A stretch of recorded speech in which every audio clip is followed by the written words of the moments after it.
Graça e paz, pessoal, da parte do Senhor e Salvador Yeshua. Glórias a Deus pela bondade dele. Mais um vídeo aí edificante. Que o Senhor ilumine, que o Senhor dê o entendimento, esclarecimento, discernimento sobre o que será colocado aqui. E que vocês sejam ainda mais edificados aí no nosso Senhor e Salvador Yeshua. Amém? Para a glória de Deus. Como está aí o título, a cura da lepra, a cura de Naamã. Não se trata somente da cura de Naamã. Aqui vai falar de um tempo depois. Eu espero que dê para eu colocar tudo aqui, né? Mas vocês vão entender o propósito do Senhor na vida desse homem. Eu vou ler primeiro aqui Salmo 107.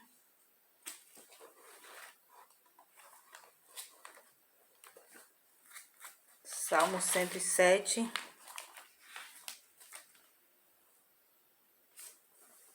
Versos 20, que diz: Ele enviou a sua palavra e os curou, e os livrou da morte. Quando se trata de cura, o propósito vai apontar para o Filho, para o tempo de purificação. Então a mensagem ela é 100% espiritual. Embora houve esse personagem, a necessidade de permitir que ele ficasse enfermo é um propósito para que nós hoje associemos essa passagem com outra que eu vou ler depois e esclarecer o propósito do Senhor. Amém? Então eu vou procurar falar até rápido para ver se dá para colocar tudo no vídeo aqui, tá bom? Aqui em 2 Reis, capítulo 5, do 1, não vou ler tudo, tá? Do 1 ao 19, vai relatar a respeito da cura da lepra de Naamã. Versos 1 diz: Naamã, comandante do exército do rei da Síria, era muito respeitado e honrado. Esse é o testemunho de Naamã, tá? Pelo seu senhor, pois por meio dele o Senhor dara vitória à Síria, mas esse grande guerreiro ficou leproso. Esse grande guerreiro ficou leproso. Ora, tropas da Síria havia atacado Israel e levado cativa uma menina, que passou a servir a mulher de Naamã. Um dia ela disse à sua senhora, abre aspas, se o meu senhor procurasse o profeta que está em Samaria, ele o curaria da lepra. Por enquanto, aqui, depois eu continuo. Então, o propósito do Senhor inicia com a lepra desse grande guerreiro. Porque se você for ler antes, você não vai saber mais detalhe do porquê desse confronto, né?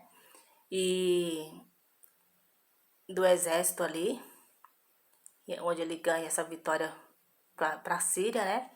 E você também não vai ver falando a respeito de coisas ruins desse comandante guerreiro para que viesse essa enfermidade.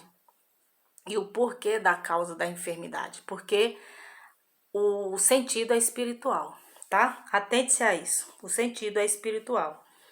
Aí aqui no versos 4 vai dizer: Naamã foi contar ao seu senhor o que a menina israelita dissera. O rei da Síria respondeu: Vá, eu lhe darei uma carta que você entregará ao rei de Israel. Então Naamã partiu, levando consigo 350 quilos de prata, 72 quilos de ouro e 10 mudas de roupas finas. A carta que levou ao rei de Israel dizia: Junto com esta carta estou te enviando o meu oficial, Naamã, para que o cures da lepra. Assim que o rei de Israel leu a carta, rasgou as vestes e disse, abre aspas, por acaso sou Deus capaz de conceder vida ou morte? Porque este homem me envia alguém para que eu o cure da lepra. Veja como ele procura motivo para se desentender comigo. Até aqui por enquanto. Então, o rei de Israel, ele é uma pessoa consciente do que está dentro das suas possibilidades. Ele entende, a linguagem, ela é muito clara, porque está mostrando, ó, isso aí não é comigo não, isso aí é propósito do Senhor, né? Isso aí é coisa além da curva, não é para mim não. Que afronta é essa, né? Qual é o problema? Tá querendo procurar problema comigo? É bem isso. Por quê? Tá mostrando que a cura, essa lepra, ela registra desde Abraão até Yeshua, que é a enfermidade do povo que estava separado do Senhor. O povo obstinado, o povo que foi para ser escravizado no Egito, o povo que murmurou no deserto, o povo que levantou altares depois da terra que manava leite e mel. É um povo difícil de entender a respeito da santificação. Então isso se chama lepra. O povo precisava ser curado. Por isso em Salmos fala que foi nos enviado a cura. Profetizando que só a saída é ele, né? Não tem outro caminho. Glória a Deus. Eu vou procurar me conter aqui para não me aprofundar muito. Eu acabo me empolgando para dar esse sentido, tá? Do propósito do Senhor aí dentro desses 7 mergulhos de Naamã. Pra você ver como que a palavra do Senhor ela é alinhadíssima. Então, como as notícias corriam rápido, né? E veja que Naamã leva recompensas. Veja que tudo bem, ele é um guerreiro, ele é um homem forte, corajoso. Mas espera aí. Sabe aquela coisa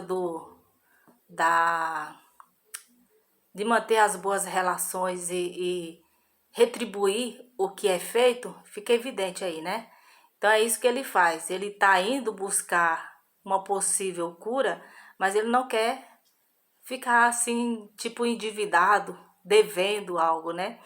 Então era assim que era a mentalidade, no caso aí, dessas pessoas mais influentes. Hoje não é muito diferente não, tá? Hoje os tapinhas nas costas, hoje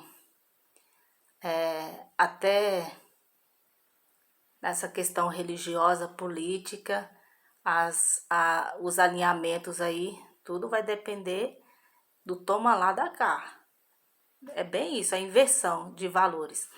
Então aqui é muito interessante a atitude desse rei, porque ele é convencido, né, do que está dentro das possibilidades dele. E isso não era algo que estava.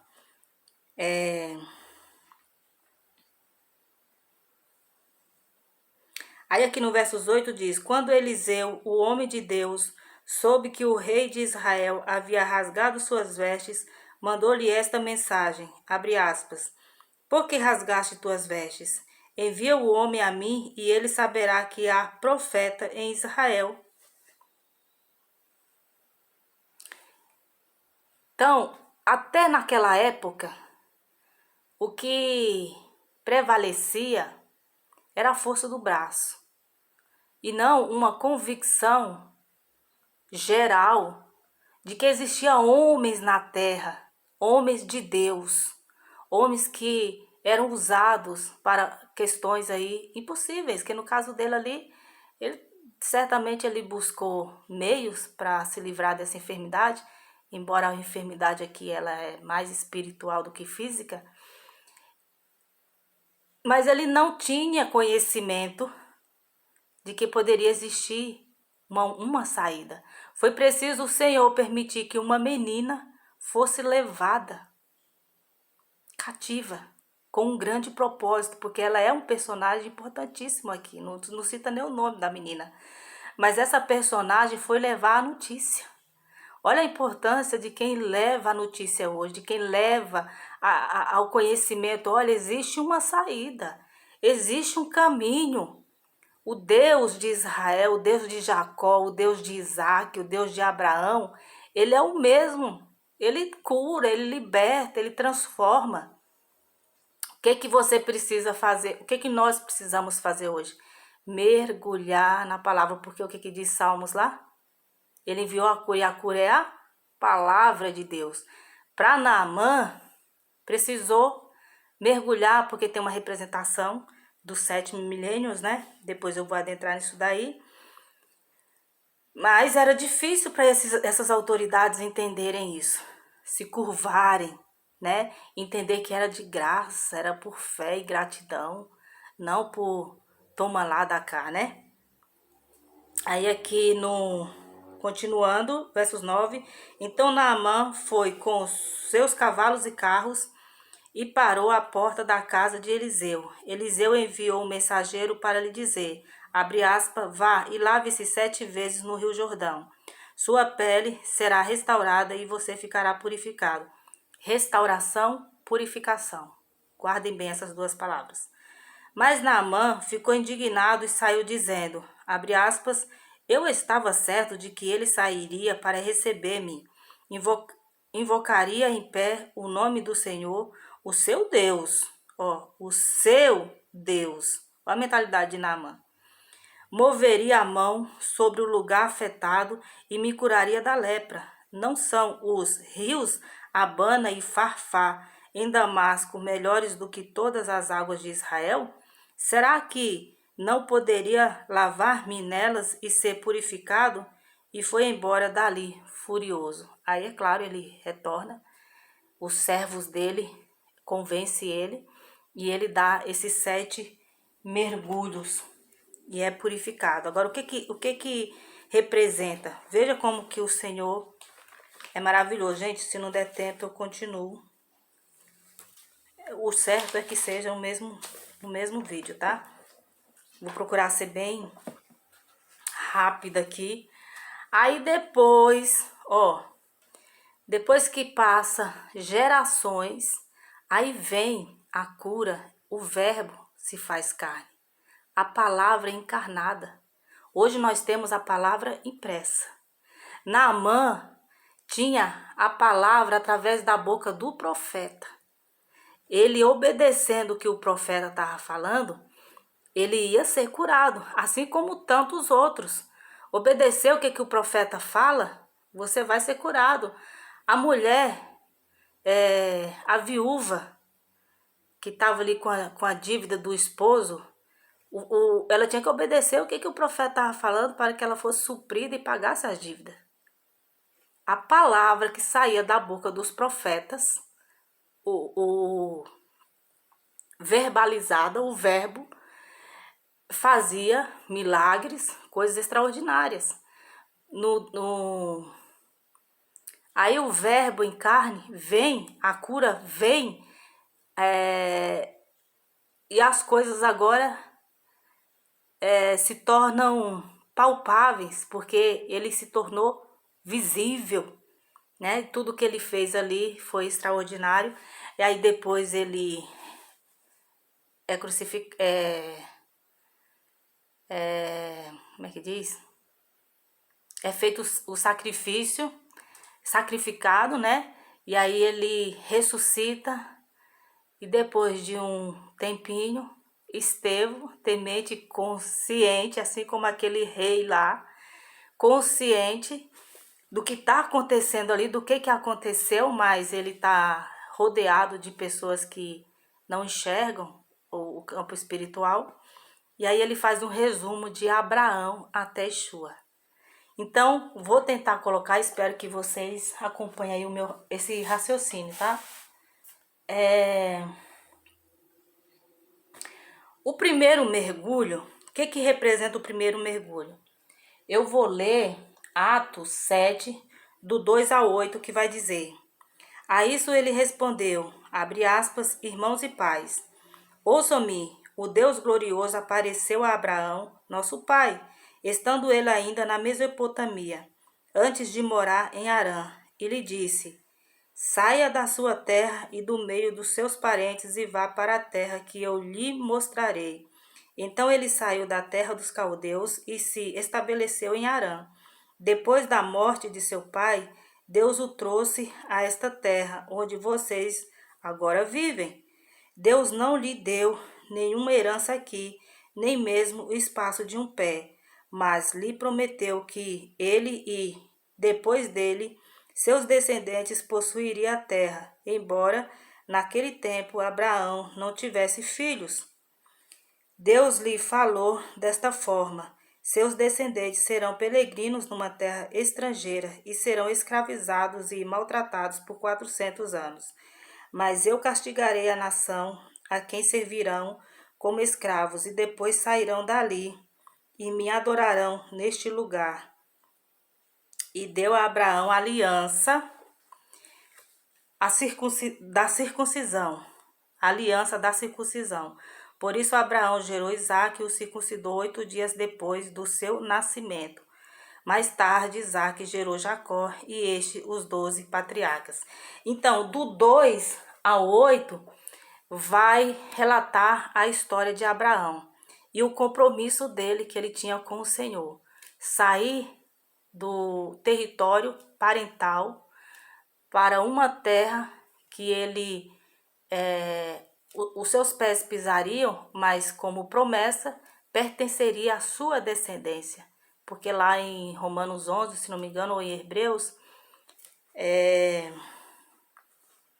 deixar aqui a referência para vocês, é Hebreus 11, vai falar do exemplo de fé e lá relata que ele visualizou coisas ainda mais excelentes no campo espiritual. Então ele descansou, não desfrutou daqui, vai desfrutar quando retornar, claro, né? Então, essa primeira etapa, ela representa o primeiro mergulho. Eu teria que falar muito aqui, né? Mas entendam. A partir de Abraão, o Senhor faz uma aliança com a descendência dele. Essa aliança foi quebrada, mas essa aliança, ela foi quebrada pelos homens. Mas o que saiu da boca do Senhor não é quebrado, porque ele não volta atrás com a palavra dele. Só que nesse tempo de Abraão a Isaque, que representa esse primeiro mergulho pela compreensão espiritual e o propósito do Senhor, muita coisa aconteceu. Muita coisa aconteceu. Não podemos esquecer que Abraão não teve só Isaque, ele teve também Ismael, uma outra descendência. Então, não foram só os descendentes de Isaque que continuaram até vir para fazer parte ali da linhagem, as 12 tribos, a tribo de Judá, e fazer parte da descendência do rei, da glória, do nosso Senhor e Salvador. Houve pessoas que falharam.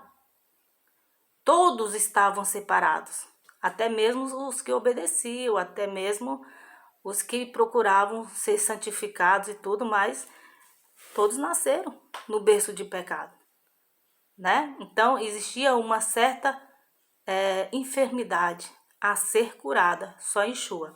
O segundo mergulho, ele representa a continuidade desse propósito do Senhor, que onde eu vou ler a partir do 9, né? A partir do versos 9 até o 19, se vocês quiserem acompanhar.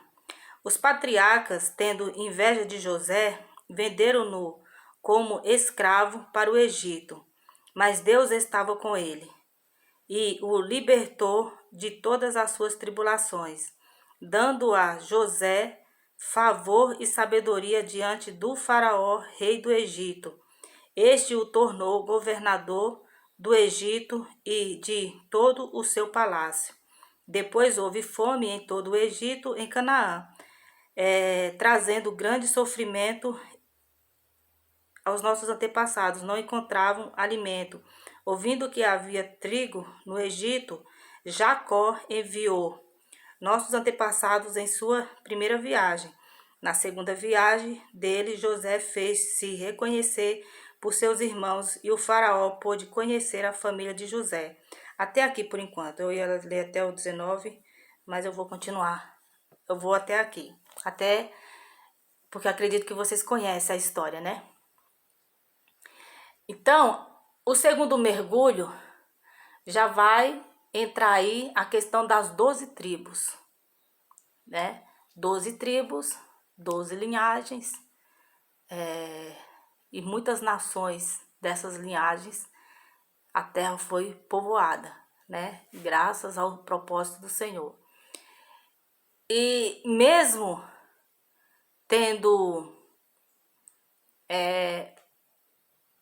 o Senhor ali, né, dando a orientação, aqui já se entende que Jacó, Isaac era um homem como se fosse um ancião. Ele auxiliou os seus 12 filhos. Tem a passagem que aí eu teria que ler, a passagem onde ele abençoa e ali ele coloca uma profecia sobre cada, vou dizer aí, né, hoje, sobre cada nação. E cada nação que seus filhos, teve apenas a tribo de Dan que foi eliminada. E tem a menina também, né? Tem que contar com ela também, ela faz parte da linhagem aí. Então, popularizou, houve um avanço, um crescimento, e a purificação, ela sempre se fazendo necessária. Em nenhum curso da história aí, houve um momento onde que as nações se uniram, os filhos se uniram, as descendências se uniram, e o Senhor viu glória. Não, o Senhor só via eles se dispersando e indo para mais distante dele, tá? Aí a gente conhece a história, o que aconteceu, foram para o Egito. Lá, pelos costumes, se contaminaram, apesar de que ainda existia os mais antigos, que acreditavam na promessa que tinha sido feita a Jacó. Então eles permaneceram firmes, né?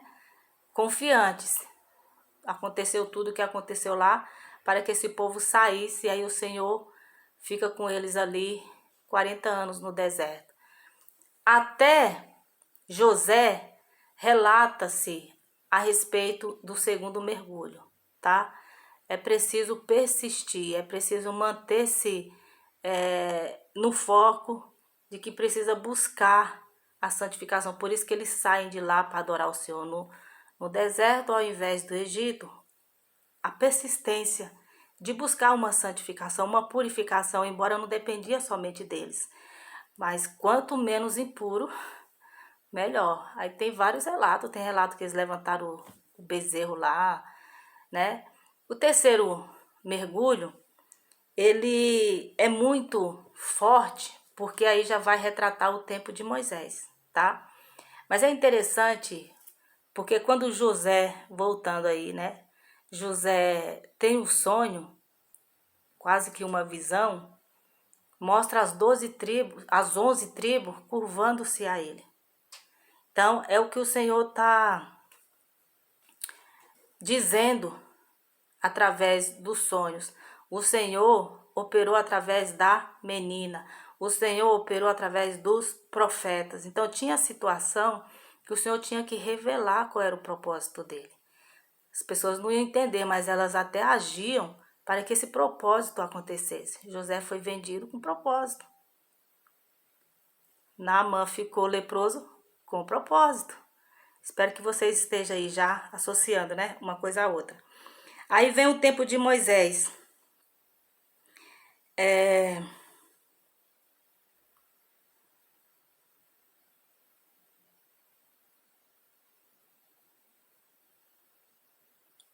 Aqui, ó, versos 20.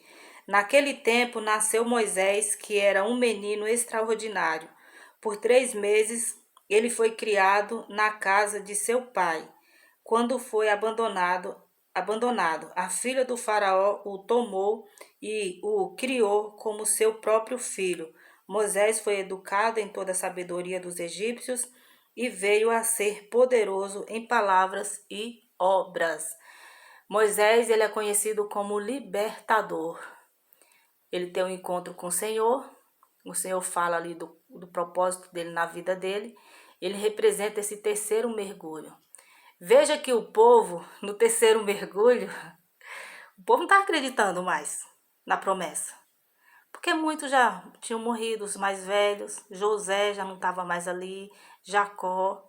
Então muitos já não estavam ali. Então eles estavam assim desmotivados.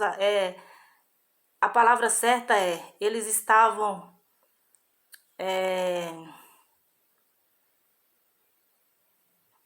além de estar desmotivados, eles estavam condicionados àquele tempo, àquela vida, aquele costume. Já estava meio que estagnados, aceitando que essa era a realidade para eles, né? Então, Moisés, ele é poupado porque ele é um propósito e ele é enviado lá com propósito. Veja o tempo que Moisés ficou aos cuidados da filha do faraó. Então, temos que entender para que serve o tempo. Ah, e quem morreu? Morreu na esperança da promessa? Amém, glória a Deus. O problema não é nem quem morreu na esperança. O problema é quem está vivo e não sabe nem o que significa propósito e promessa, segundo a Bíblia, né? Então, Moisés representa essa persistência em se manter ali, porque ele precisava acreditar. Mergulhou uma vez, nada. Mergulhou a segunda vez, nada. Tá mergulhando a terceira, nada. Mas não é que o Senhor não está agindo. A enfermidade está ali. O Senhor está agindo, né? Aí, o quarto mergulho, eu vou ler aqui a partir do versos... Dá um pulinho aqui, tá? A partir do versos 44. 44. Eu vou ler a partir do 42. Mas Deus afastou-se deles e os entregou à adoração dos astros, conforme o que foi escrito no livro dos profetas. Foi a mim que vocês apresentaram sacrifícios e ofertas? Durante os 40 anos no deserto, ó nação de Israel.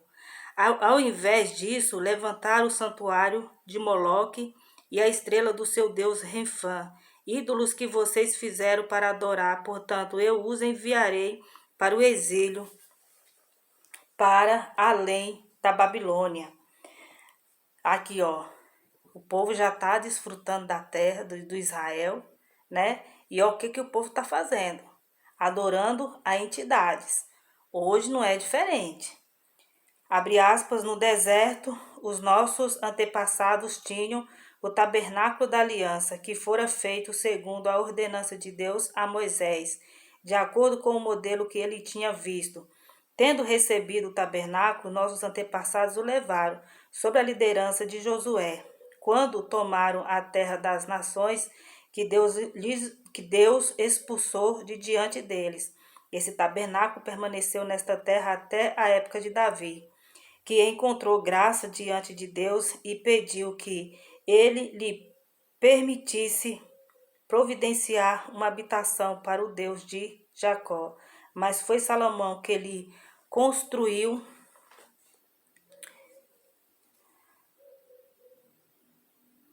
a casa. Todavia o Altíssimo não habita em casas feitas por homens, conforme diz o profeta. O céu é o meu trono e a terra é o estrado dos meus pés. Que espécie de casa vocês me edificarão? Diz o Senhor. Ou onde seria meu lugar de descanso? Não foram as minhas mãos que fizeram todas essas coisas? Então, esse quarto mergulho, já entra aí o personagem, apesar de já descrever o que o povo estava fazendo ali. O Senhor chama Davi. Davi, ele tinha o coração segundo a Deus, é temente ao Senhor. E a história de Davi é espetacular, assim como a história de Moisés. É só vocês observarem. Dentro de risco de morrer, mas não morreria, porque quem está ali cuidando é Deus. Então, o Senhor ele fez coisas extraordinárias, gente. Moisés ser criado pela filha do faraó. Davi tá ali, é um menininho, né, ali no campo, cuidando das ovelhas, enquanto seus irmãos querem status de guerreiros fortes, querem servir ao rei terreno. Davi tá ali de boa, contemplando a natureza, contemplando a criação do Deus Altíssimo, do Senhor, do Altíssimo Criador, né? Veja que onde que o Senhor, onde que está o olhar do Senhor? É revelador essa mensagem, né? Então esse quarto mergulho representa isso. Ah, estão mergulhando, estão buscando santificação, mas também estão adorando a ídolos. Está evocando as divindades pagãs. Está entrando em costumes e tradições pagãs. Estão se alinhando a tradições e costumes pagãos. E aí vem a recompensa, que é retirar o povo da terra de Israel, porque o povo não poderia permanecer ali. Até então, a terra é pisoteada por gentios e não a descendência originária da época. Então, esse quarto mergulho, ele é um quarto mergulho bem pesado. Naamã podia ficar até lá e não voltar pelo peso dessa enfermidade, dessas lepras do povo do Senhor. E o Senhor está ali insistindo, não deixando o povo ser uma referência de conduta e de obediência. É a história de Davi, que aí entraria aqui, a gente teria que observar isso, né? Vamos lá para o quinto mergulho. Atos 7, do 45 ao 52, tá? 45. Tendo recebido o tabernáculo, nossos antepassados o levaram sob a liderança de Josué, quando tomaram a terra das nações que Deus expulsou de diante dele. Esse tabernáculo permaneceu nesta terra até a época de Davi, que encontrou graça diante de Deus e pediu que ele lhe permitisse providenciar uma habitação para o Deus, né? Que foi o que eu li aqui. Vou continuar lendo aqui a partir do verso 50. Não foram as minhas mãos que fizeram todas essas coisas? Abre aspas, povo rebelde, obstinado de coração e de ouvidos. Vocês são iguais aos seus antepassados, sempre resistindo ao Espírito Santo. Qual dos profetas os seus antepassados não perseguiram? Eles mataram aqueles que predizem a vinda do justo, de quem agora vocês se tornaram traidores e assassinos. Até aqui. Esses 5 mergulhos tá alinhado ao sexto. Por causa que, terminando ali em Davi, em Salomão, que criou, aí eu teria que falar bastante. Salomão pediu sabedoria para o Senhor deu sabedoria, deu riqueza, deu muita coisa para Salomão. Salomão também foi vaidoso. E o povo, né? Parecia que o povo era segundo ao rei, vaidoso também. O povo se perdeu. O povo não estava mais nem aceitando as profecias da vinda do justo. O povo estava perdido. Esse quarto mergulho eu falei que é pesado por isso, porque a consciência do povo não era mais como tinha que ser. E ele aqui compara assim como os seus antepassados. Então é de longa data a rebeldia, né? Aí o sexto mergulho, eu entendo, por causa que, deixa eu ver aqui, para não voltar muito, o sétimo mergulho, né? Porque o quinto e o sexto mergulho é uma junção de uma coisa só. Mas aí, eu vou ler aqui o 53, que vai dar uma reforçada nesse sexto, indo para o sétimo.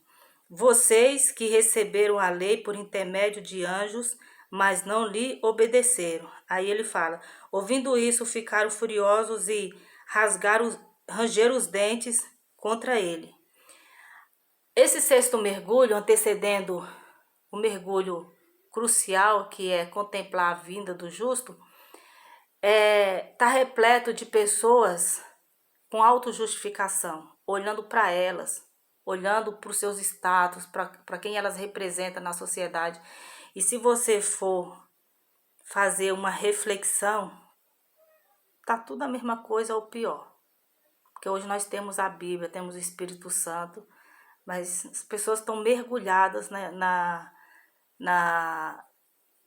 nas idolatrias, nas rebeliões contra o Senhor, contra o ministério que foi dado ao apóstolo Paulo. Não são santificadas, não são purificadas dentro dos templos, sempre entrando lá e sai do mesmo jeito, às vezes até pior, porque não entenderam a respeito dessa santificação e da purificação, tá? Agora, o 7º mergulho, finalmente, né? Naamã está chegando a cura. Mas Estevão, cheio do Espírito Santo, levantou os olhos para o céu e viu a glória de Deus e Jesus em pé à direita de Deus. E disse: Vejo os céus abertos e o Filho do Homem em pé à direita de Deus. Mas eles tamparam os ouvidos e, dando fortes gritos, lançaram-se todos juntos contra ele. Arrastando-no para fora da cidade, começou a apedrejá-lo. As testemunhas deixaram seus mantos aos pés de um jovem chamado Saulo. Então, apedrejavam Estevão. Enquanto apedrejavam Estevão, este orava: Senhor Jesus, receba o meu espírito. Então caiu de joelhos e bradou: Senhor, não os considere culpados deste pecado. E tendo dito isto, adormeceu. Não vou dizer que Estevão passou pela mesma aflição que o justo, que Yeshua, tá? Não estou fazendo comparação. Mas ele, como um servo, entendendo o que está acontecendo ali, ele perseverou até a morte.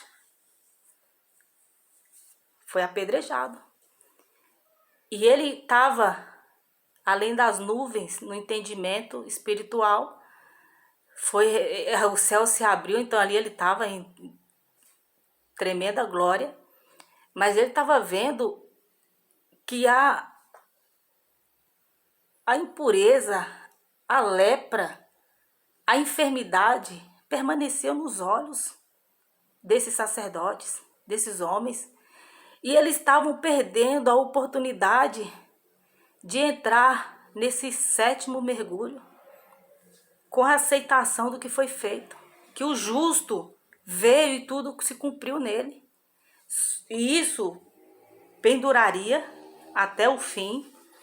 E esses cegos, que a Bíblia vai relatar lá em Apocalipse 3, são cegos nus, que dizem que são ricos, mas estão cegos nus, pobres. A história, ela também relata perseguição. E hoje nós que podemos ir a qualquer templo, seja ele o mais suntuoso, o mais grandioso, o mais belo, dificilmente você vai entrar e ser edificado ou entender a palavra de modo espiritual, porque a cegueira continua. E por quê? Porque o Deus desse século cegou o povo. O povo não está entendendo o que é evangelho. O povo não está entendendo o que é purificação, o que é santificação. O povo não entendeu. Por quê? Porque a palavra, ela não foi levada. Quer dizer então que esse povo se reúne há anos e meses e dias, e esse povo nunca teve encontro com uma palavra edificadora? Sim, já teve. Mas a cegueira é tão grande que as pessoas não entendem. Olha esse 7 mergulhos, gente, está associado a Estevão, 7. Louvado seja o nome santo do Senhor. Você medita, eu deixei de falar muita coisa. Não li Estevão todo, capítulo 7 todo. Mas ali está desenhando esses 7 milênios e associado à passagem de Naamã, que é tremenda. Não se trata de Naamã. Naamã era um homem confiável, um guerreiro de luta. Mas foi tocado com uma enfermidade para que nós entendamos. Porque se fosse simplesmente Naamã, primeiro mergulho ele já seria curado. Hoje, Vou mergulhar no Rio Jordão para eu ser curado, purificado. Não se trata disso, tá? Eu vou ser batizado no Jordão, porque lá Jesus foi batizado, Yeshua foi batizado lá. João Batista e o povo que seguia ali João Batista.